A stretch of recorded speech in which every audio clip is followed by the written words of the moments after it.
Last Sunday, we talk about releasing the anointing. And I hope nakatabang sa inyo ha, nga ma-release ang anointing nga gihatag sa Ginoo sa imo ha. No? I hope nga ato ang natunan last Sunday, mas ni-ignite sa ato nga magpagamit gyud ta sa Ginoo. No, ingnay mo ang katapad, release the anointing. Ay mao na ato ang tumong igsoon. No, we want God to use us. Amen? And we recognize according to the Bible that if you believe in Jesus, you are anointed. If you truly believe in Jesus, you have the Spirit of God, and the Spirit of God is the anointing of God, and if you will release it, God will be glorified. Amen? No? That's what we learned last Sunday. And right now, mo padayon gihapon ta igsoon, di na to ni biyaan ning releasing of the anointing. Amen? Hantod sa mubuswak jud, hantod sa makita nato igsoon ang pagpamuhat sa Ginoo sa matag usa igsoon, because I truly believe this is the thing that the church need to do. Kailangan ang simbahan igsoon naaani nga conviction na you want to release the Holy Spirit, you want to release the anointing in your life as you serve the Lord. Kay mo na kinahanglan igsoon, because if anointing is not released, then there is no miracle. There is no miracle. So kailangan naagyoy releasing of the anointing. And let's look at the life of the Apostle Peter. Last Sunday, si Elijah o si Elisha ang ato ang gisgutan. No? Nakita nato na amazed ta, na blessed ta, giunsa sila paggamit sa Ginoo, gipikas ang Jordan River. Si Peter igsoon, walay record nga gipikas niya ang Jordan River. Pero naay record si Peter nga nilakaw siya sa tubig kauban si Jesus. Naunlod lang hinuon.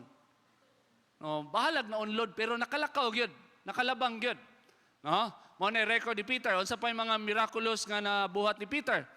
Naay incident in the Bible, in the book of Acts, na pag muagi si Peter sa imuha niya nakay sakit, maulian ka sa imong sakit. Sana all.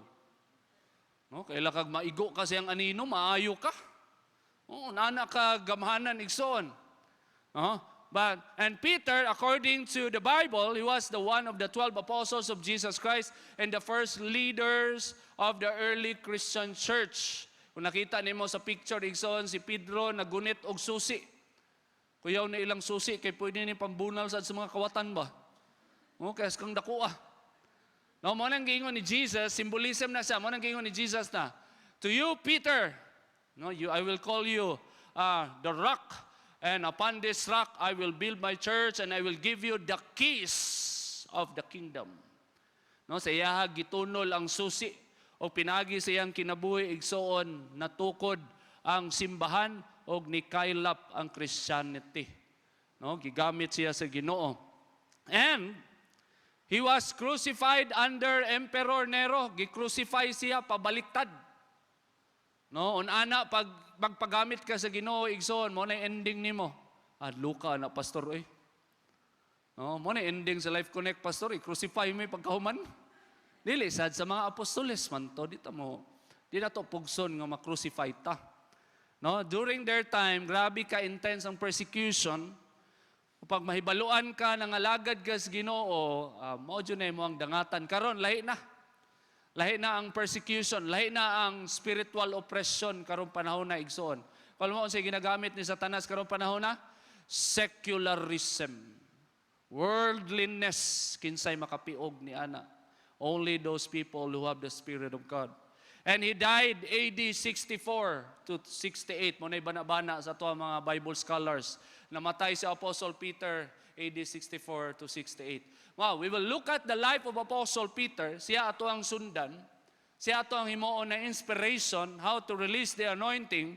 And we will study the anointing of Apostle Peter also, and how he experienced the Holy Spirit, and how God used this man, because I truly believe God will talk to you through the life of Apostle Peter. Because we know, si Apostle Peter, nisikat ba yan na siya tungod kay siya ba itong disciple ni Jesus nga ni-deny sa iyaha, ikatulog yun. 3 times, gideny niya ang iyahang Lord. No? Kisa ba yung nakarelate, ana? How many times we deny Jesus? Kristyano ka, dili oy. Diba? Wampo ka sa Jollibee, maulaw ka, you deny Jesus. No?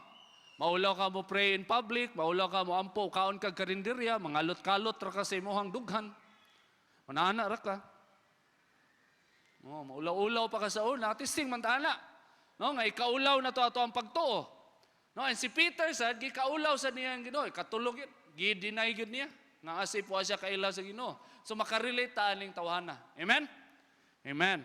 So right now, in his life, muna ako ang nakita, the biblical ways how to release the anointing in his life, muna ako ang nakita. First, if you want to release the anointing, be filled with the Spirit. If you want to release the anointing, be filled with the Spirit. There is a saying, you cannot give something you don't have. How can you release anointing if you are not filled with the Spirit of God? How can you share something that you don't have? Before you share Jesus, you must receive Jesus first. Amen. You must receive Jesus first before you share Jesus. You must receive the Holy Spirit first before you release the Holy Spirit in your life. O mauna ang ako ang nakita, pinakauna nga nakita na ko igsoon, when I look at the life of Peter, he was filled with the Spirit of God. Basahon na to Acts chapter 2 verse 1 to 7. This is the first and the birth of the Christian church. Dinhi nagsugod igsoon ang simbahan. Kung asa ni kunsad ang balang espiritu ug apil si Apostle Peter dinhi. 120 kabuok believers. Naa sa second floor sa una. So GMC man ang second floor sa una. 120 believers, apil ang mga apostoles. And then they received the Spirit of God. And this is the account in Acts chapter 2 verse 1. On the day of Pentecost, all the believers were meeting together in one place. Suddenly there was a sound from heaven like the roaring of a mighty windstorm. And it filled the house where they were sitting. So ang experience nila sa baptism sa Holy Spirit, grabe ka powerful. Now they murag mighty windstorm. Now they hangin na grabe kayo kakusog ni sulod sa kwarto. No? Kung ato ang maricol igsoon, based ato ang mga nakita sa salida igsoon, horror man na. No, kanang nay mo kalit lag hangin sulod lag kalit maglamba-lamba ang mga portahan, mo gawas sa mga white lady. No? Pero ang experience nila igsoon, grabe ka power. No? And it gives them joy. No, and verse 3, then what looked like flames or tongues of fire appeared and settled on each of them. And everyone present was filled with the Holy Spirit and began speaking in other languages as the Holy Spirit gave them this ability. At that time, there were devout Jews from every nation living in Jerusalem. When they heard the loud noise, everyone came running, and they were bewildered to hear their own languages being spoken by the believers. During sa baptism sa Holy Spirit, pinakauna nga baptism, grabe ang pouring out. Grabe ang himaya sa Ginoo. Grabe ang gasa sa balang espiritu. They all spoke in tongues. And the tongues that they received, they are the languages, native languages of people surrounding them. Oh. And then na-amaze ang mga tao nga nakadungog igsoon. No, naa sila sa second floor. Tapos nag-worship sila. Na-receive nila ang balang espiritu and they worship God. And then they declare the wonders of God in a different language, and that is the gift of speaking in tongues. Og nadunggan gayud sa palibot. And next in verse 7, they were completely amazed. How can this be? They exclaimed. These people are all from Galilee, and yet we hear them speaking in our own native languages. Grabe na amaze ang mga tao, kuyawan, mga Bisaya, ni istorya og Romanian, ni istorya og language sa mga Grego, language sa mga Phoenician. No, imagine na mga Bisaya, kitang tanan diri, mag-worship ta. Tapos sa diyang nag-worship ta, naiuban sa inyo mag-Arabic, mag-Chinese. No, naiuban sa inyo mustorya og klase-klase nga Chinese, Mandarin, no, kato mga Chinese nga languages, native languages. No, ma-amaze ka. No, na-amaze man sila. No? And then natingala sila. No, paunsa na hitabo. This is really a miracle. No, when they received the Spirit of God. No, in Acts chapter 2 verse 11. No, gingon din And we all hear these people speaking in our own languages about the wonderful things God has done. They stood there amazed and perplexed. What can this mean? They asked each other. But others in the crowd ridiculed them, saying they are just drunk. That's all. Naay mga tao nga nakadungog, nakakita sa himaya sa Dios, niingon na unsa may pasabot ani. No, kinaa sila'y naramdaman silang sulod, no, nga naadyo'y pasabot ani. Wa sila kabalo kung unsa. What they received is a sign from God.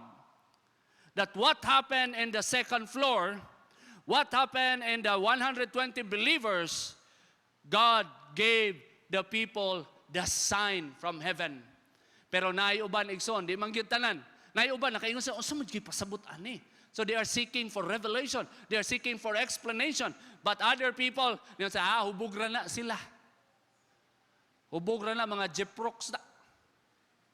Oh, mga jeprox na hubog na sila. Hay kayo. No? Mo na ilahang giingon igsoon. No? So, I have here a thoughts that I want you to remember. If you are filled by the Spirit, number one, the glory of God will fall. If you have this experience of feeling of the Holy Spirit, ang himaya sa Dios mo kanaog igsoon. Mao bitaw nang daghan kay story sa mga encounter ba, like lifetime experience nga sa dihang na-encounter nila ang Ginoo, pasabot anang na-encounter nilang Ginoo, nagamhan sila sa balang espiritu ba? Nadawatan nila ang balang espiritu. Sa dihang nadawatan nila ang balang espiritu, grabe ang himaya sa Dios. No, grabe ni kanaog ang himaya sa Dios. Marang daghan kay testimony unsa kagamhanan ang Dios sa ilang kinabuhi. Tungod kay na-experience nila. Kay apil na sa igsoon, if you will receive the feeling and the empowering of the Holy Spirit, the glory of God will fall to you. No, mauna siya ang ma-experience nimo pag ma-encounter mo. Nang we desire here in SOGMC. We desire everyone. Masimpag, tiguang na ka or bata pa ka, we desire that you will encounter the power of God by the filling and the baptism of the Holy Spirit. Importante na siya nga ma-encounter nimo. Kay kana imo ang experience mo na mo convince nimo unsa ka tinuod ang Dios. Mo na mo convince nimo. No? Og mo na mo tabang nimo sa panahon sa paglutos o panahon sa doubt. Nag-doubt ka, kay daghan kag problema, maunay mo remind mo, oy, ayaw pagunana ha? Ayaw pag-ingon na asa naman ka Lord, na-experience ba yan nimo ang Ginoo? Natilawan ba yan nimo ang himaya sa Ginoo? Ayaw pag-ingon nga asa na ka Lord? Ayaw pag-ingon nga nag-exist ba ka Lord? Naminaw ba ka Lord? Kaya natilawan nimo ang gahom sa Dios. Na nakita nimo ang himaya sa Dios. If you are filled with the Spirit of God, the glory of God will fall. And we want that experience in a daily basis. Amen? No, the feeling of the Holy Spirit. Dili man siya one-time event igsoon. Kanang punuon ka sa balang espiritu, mura kag baso sa diyang gipuno ka. Tapos gusto nimo nga Lord, gusto na ko Lord nga mo flow ka, mo awas ka sa kuang kinabuhi. Then you regularly do what you did when you experience the feeling of the Holy Spirit first time in your life. Unsay imong gibuhat ato? You worship God. Amen. Diba? Nag-worship man ta ato. Nag-ampo man ta ato. Now, if you want to experience more of that, then you continue worshiping God. You find that experience. Ako, every time I worship God, moingon ko, mo recall ko sa ako ang mga na-experience sa Ginoo. Lord, I want more from you. I want more of you, Lord. Let me experience your glory. Lord, let your glory fall. Lord, let your presence manifest every time I worship God. Ako, Lord, guniti ko, Lord. Lord, iparamdam sa kuha Ginoo sa imuhang gahom o Dios. Then ikaduha, if you are filled by the Spirit, the presence of God will visibly manifest. If you are filled with the Holy Spirit. Mo ni natabo sila. The Spirit of God visibly manifests during the time in Acts chapter 2. No?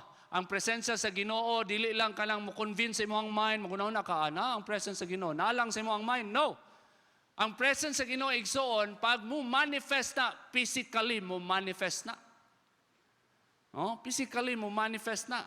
Pinaagis sa mga milagro ngayang pagabuhaton sa imong kinabuhi igsoon. No? The miracles, the answer to your prayers, the miracles that you will experience, they are the manifestation of the outflow of God's Spirit in your life. Amen? No? So if you are filled and you want more from God, no? Because we know God is eternal, dili siya mahurot. Kung pangayoon nimo ang balang espiritu kanunay sa kanunay, di gyud na mahurot, di gyud na makapsan igsoon. Magsige nag-agas sa imong kinabuhi, and it will manifest. The presence of God will manifest. No, ug mo na experience sa mga early believers, nagmanifest ang presensya sa Ginoo. Ikatulo, the presence of God will stir up people for the gospel. Do you know what happened in Acts chapter 2? They received the Spirit of God. They received the intense, the heaviness, the power of God's Spirit. No, ka-receive sila gasa sa balang espiritu. And then nakakita sila mga talan-awon, nakita sila kalayo sa matag usa 120. Kakalayo ilang nakita. Huh? And then they spoke in languages that they do not know, but the people surrounding them, they recognize their own languages. No, so unana ka amazing. No, unana ka powerful. O kabalo mo unsay nahitabo igsoon. When you allow God to fill you, and when you allow the Holy Spirit to overflow in your life every single day, the Spirit of God will stir up the people surrounding you. Lutuon sa balaang espiritu ang mga tao nga imong ginaampo, ang mga tao nga naa sa imong palibot. Pag imong panimalay gubot kayo, and then you bring the presence of God there, you worship God in a daily basis. Di lang jud ka pa-obvious sa imong pamilya, masyak na lang kaigsoon na imong tibuok banay mga humok sila. Oh, mo man nahitabo, kuyaw gani kayo ni. Pagkahitabuan niya, there are thousands of people surrounding them, and thousands of people experience the presence of God without knowing it. No? I-stir up sa presensya sa Ginoo ang mga tao. They are preparing for the gospel. God is preparing all those people for the gospel. No? So, if you want to release the anointing, first be filled with the Spirit. Ini mga katapat, be filled with the Spirit. Yes. Desire the Holy Spirit every day. I-desire ang Holy Spirit. No, sagdiin nga punoon ka sa balang espiritu, matag adlaw. And then you recognize, no, that most of the time the feeling of the Holy Spirit will intensify when you worship God, when you pray, and then when you do the things for God. No, and the second biblical way on how to release the anointing is be bold by the Spirit. Ini mo katapat, be bold by the Spirit. Apostle Peter and the rest of the apostles and the believers, early believers before, grabe kay sila nahadlok igsoon. Labi na si Apostle Peter, gideny si Jesus ikatulo. Nganong naa sila sa second floor during that time when they received the Holy Spirit. Tungod kay nangahadlok sila i-persecute. Nangahadlok sila nga basig sila'y isunod. Oh, nangahadlok na sila. No, perting hadlokan. Number 1 ang ilang leader, si Apostle Peter, nahadlok. Hadlok mamatay. Mulang gidinay niya si Jesus, ikatulo gayod. No? Pero sa dihang nadawatan niya ang balang espiritu, nahimo siyang bold, nahimo siyang maisugon igsoon. No? Og si Peter, ang talawan nga Peter, nahimong maisugon og nibarog sa iyahang conviction. Basahon na to in Acts 14, chapter 2, verse 14. Then Peter stepped forward with the 11 other apostles and shouted to the crowd. You see that? Apostle Peter nga talawan. Sa dihang nagamhan sa balang espiritu, nisagit sa crowd. Nakakita na ba ka? Nakadungog na ka? Sa inyong lugar, kinsay nisagit na to? Imong mama. Hoy! Mulakaw na kawa ka ng hipo sa mga hindaanan. No, isog kayo. No? Kung nagtalaw-talaw si Apostle Peter, di igyon mo sagit, igsoon. Di igyon mo bungat, di igyon mo sagit, pero wa na nahadlok si Apostle Peter, bago ra bayag i-crucify si Jesus. Wa na siya nahadlok. So mo yang gibuhat, he and shouted to the crowd, "Listen carefully, all of you, fellow Jews and residents of Jerusalem. Make no mistake about this." Ay, sugam Peter eh. Hindi mo ma-imagine, giunsa siya pagbag-o sa Ginoo. Talawan nga tao, pero sa dihang nagamhan sa balang espiritu, sa dihang naramdaman niya, nadawatan niya ang balang espiritu, sa dihang nag-awas-awas ang balang espiritu sa iyang kinabuhi, wa na gayod si Peter ni talaw. Verse 15, "These people are not drunk, as some of you are assuming. 9 o'clock in the morning is much too early for that. No, what you see was predicted long ago by the prophet Joel." And the prophecy of prophet Joel in chapter 2, verse 28 to 32, mo ito yung gidiscuss. That in the last days, God will pour out His Spirit. No, mo na'y nagapanghitabo sa ilaha. I-explain ni Apostle Peter. So kayo mo ang tanawon igsoon on ana. First, you are filled by the Spirit of God. And second, you will become bold by the Spirit. Dili na ka mahadlok. Igsoon, when you receive the Spirit of God. And that is very crucial in releasing the anointing. Kaya kung napay kahadlok, mahabilin sa imo ang kasing-kasing, di gayon ma-release ang anointing sa imo ang kinabuhi. Pag napakay mga alanganin nga feeling, di gayon ma-release ang anointing sa imo ang kinabuhi. But Apostle Peter surpassed his fear. And then he preached to the people. Not just 10, 20, 50, he preached thousands of people. Imagine na, ako dire, muna-muna gaya na akong sagit-sagit dire na pa sound system. Pilar mo kabuok? 100? Imagine na unsa ang gahom na. Oh, 100 na mo. 100 plus. Napatay sound system. Palit patag mic. Medyo mahal. Oh, ngayon patag donation. Ito ang sound system nga palyado usahay. Pero kusog-kusog na yun eh. Na-imagine mo, yun sa pagwali ni Peter ang 3,000 kabuok. Walay microphone. Yun sa mana. Pass the message. Ingnay mo ang katapad nga si Jesus namatay para kanimo. Si Jesus namatay. Si Jesus namatay. Una na ba? You pass the message. Si Jesus namatay. Si Jesus namatay. Ang ending dito, si Jesus. Naunsa di si Jesus? Naunsa di si Jesus? Naunsa di si Jesus? Balik na sad. Namatay lagi. Namatay lagi. Namatay lagi. Namatay lagi. Oh? 3,000. Grabe. Imagine mo na, ako, kayo ko, Lord, kuyawa ni Lord, eh. No, 3,000 katao, mahisgutan man na ito na niya. No, nagwali si Apostle Peter, unana siya kaisog. No, gihimo siyang isog sa balang espiritu. O dili siya mahimong isog, igsoon kung wa siya ni barog. Feeling lang niya, isog siya, nadawat na kong Holy Spirit, experience na kong Holy Spirit. Isog na yun ko, sa dihang naiwalihanan, ugma na ko mangisog. Oh? Apostle Peter, wa na gipaugmaan. Alas 9, guys, buntag. Oh.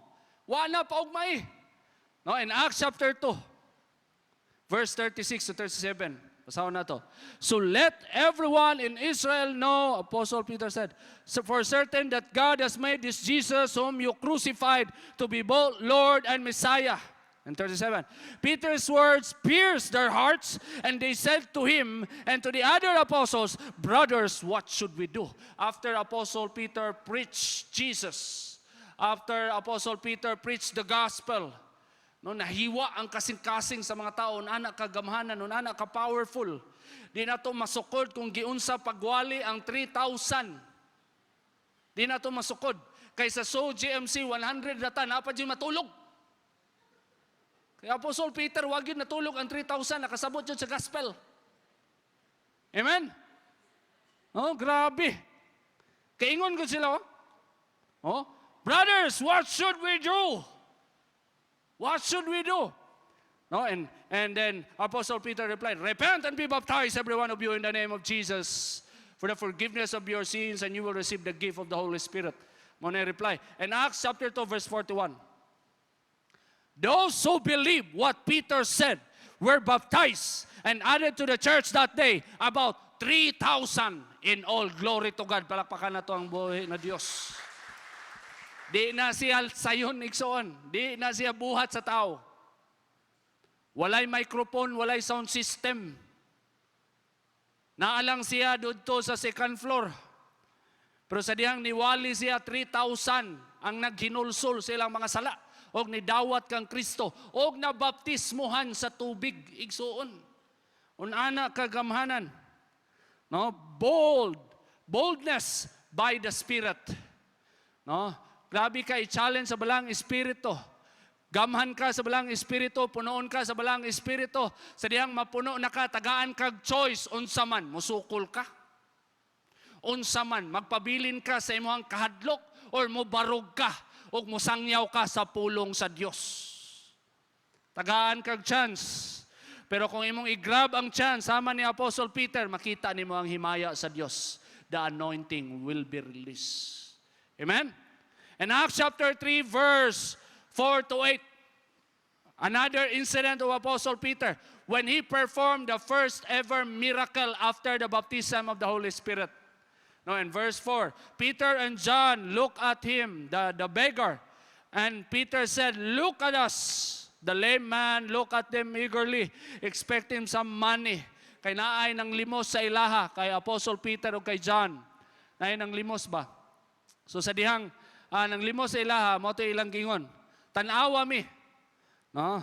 And Peter said, "I don't have any silver or gold for you, but I'll give you what I have. In the name of Jesus Christ, the Nazarene, get up and walk." Think about this.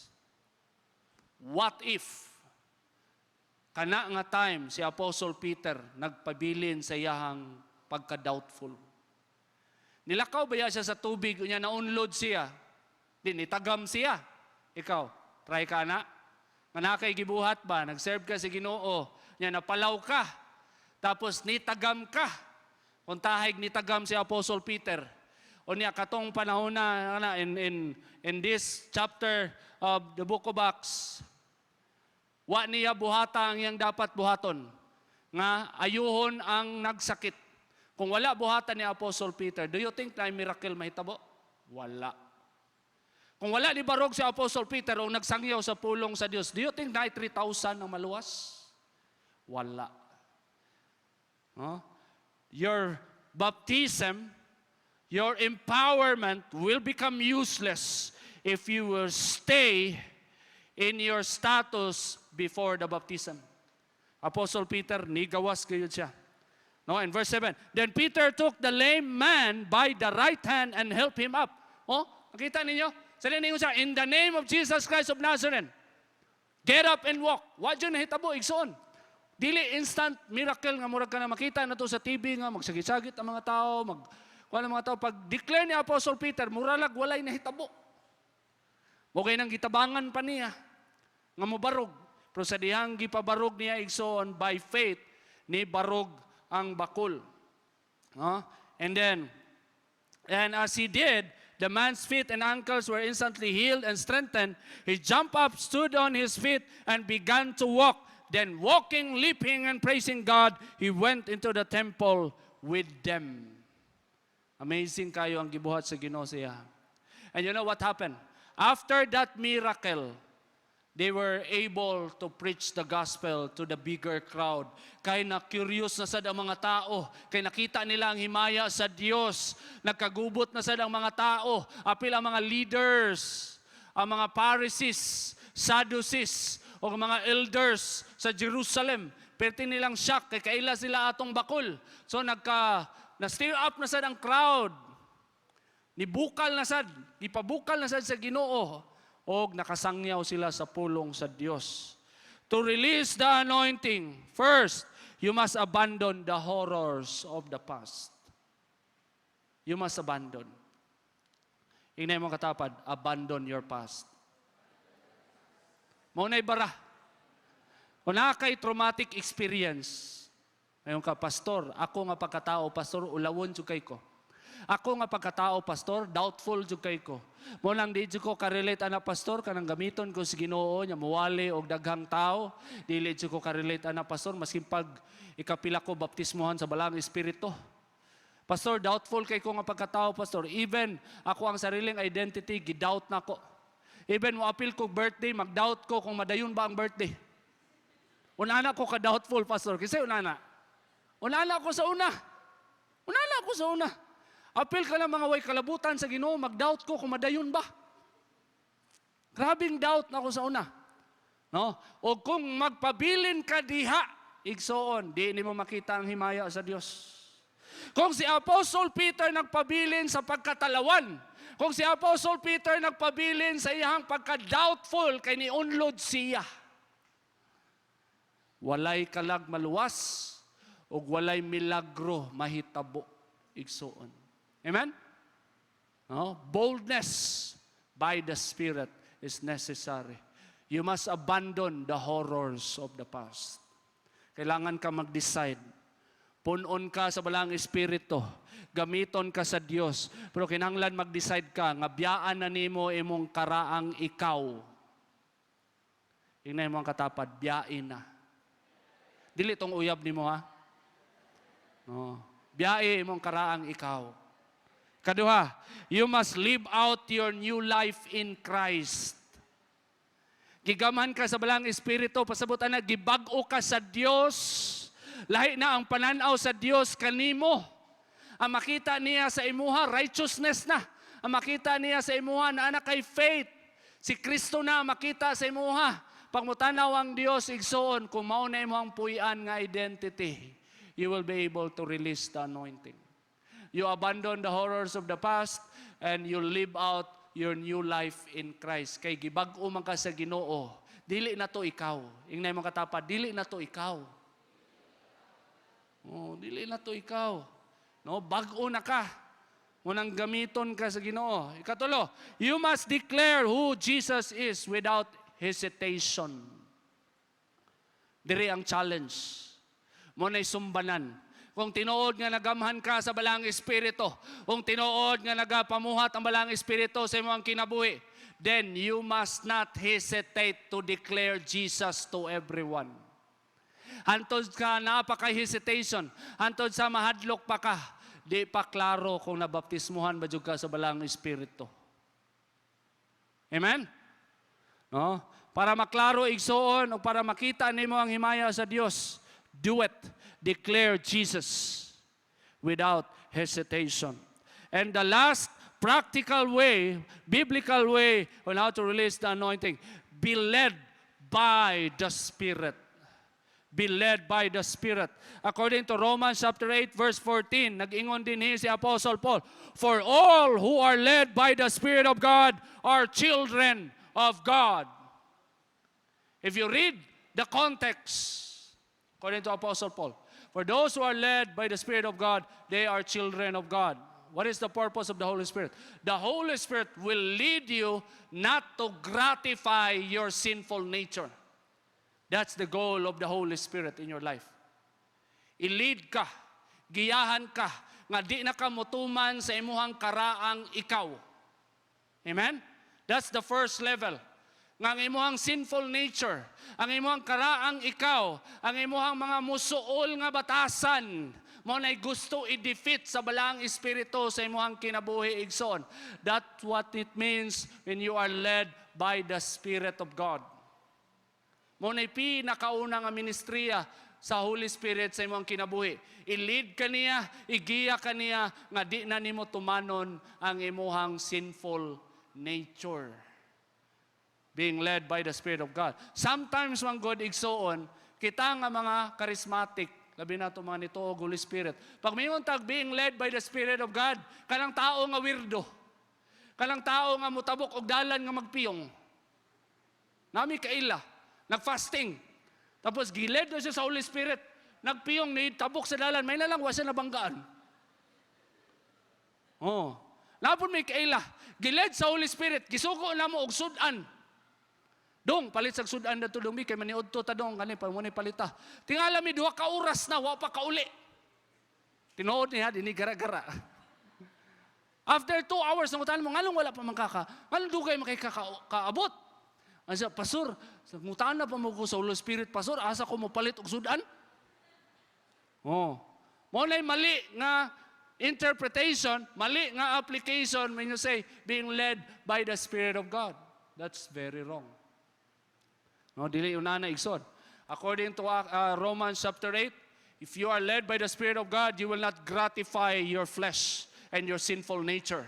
And by that, the Holy Spirit is training you so that you can obey the higher responsibilities that God will give you.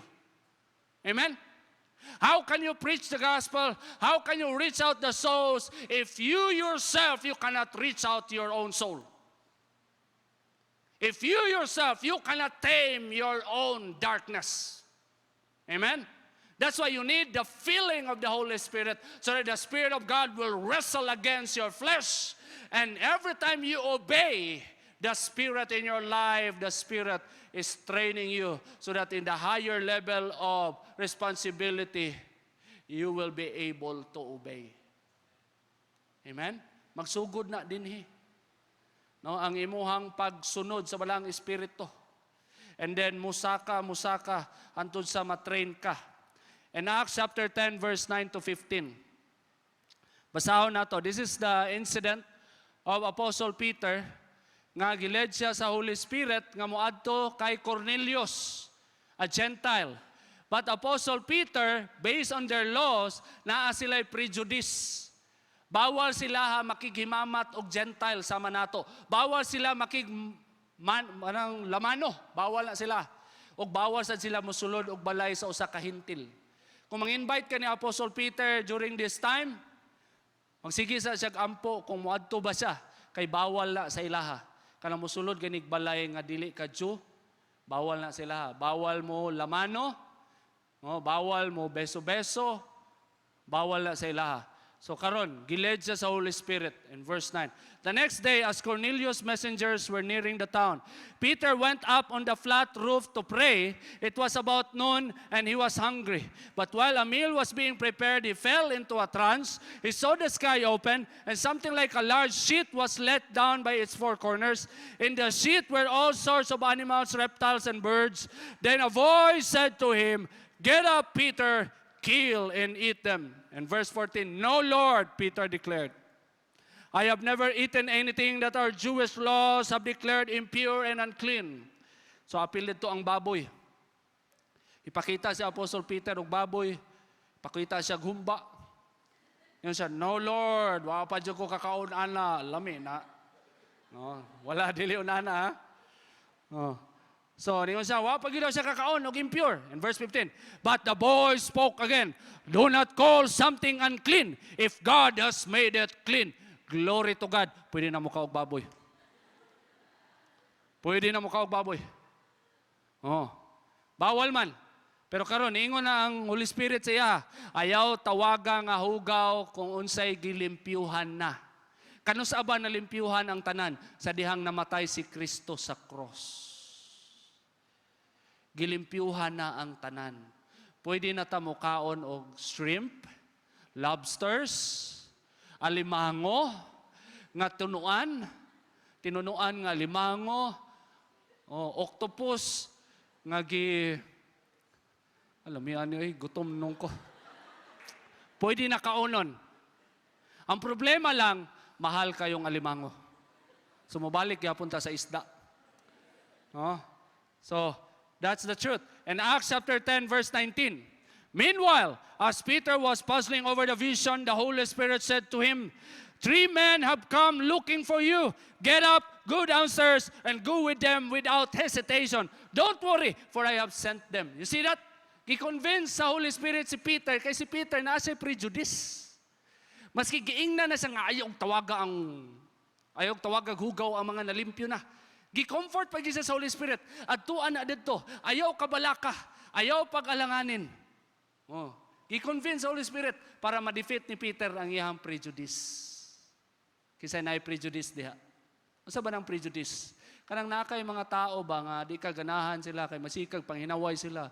Kadamak ba ani nila? Uy, kanang mong silingan, damak kaayo. Tsiko ganahan anak nila. Di ko ganahan na nila. Bata pa kasi kayo, di ko ganahan nila. Karon iled ka sa Holy Spirit nga mo share sa gospel sa ila. Oh Lord, grabe sad sa kadang-dagha ganahan ako sila gyud. Oh, same man na anak, prejudice ba? Ha? In Acts 10:28, Peter told them, giingnan niya si Cornelius, kini naana si Peter ila Cornelius. Niadto na siya, ug mo gingon ni Apostle Peter.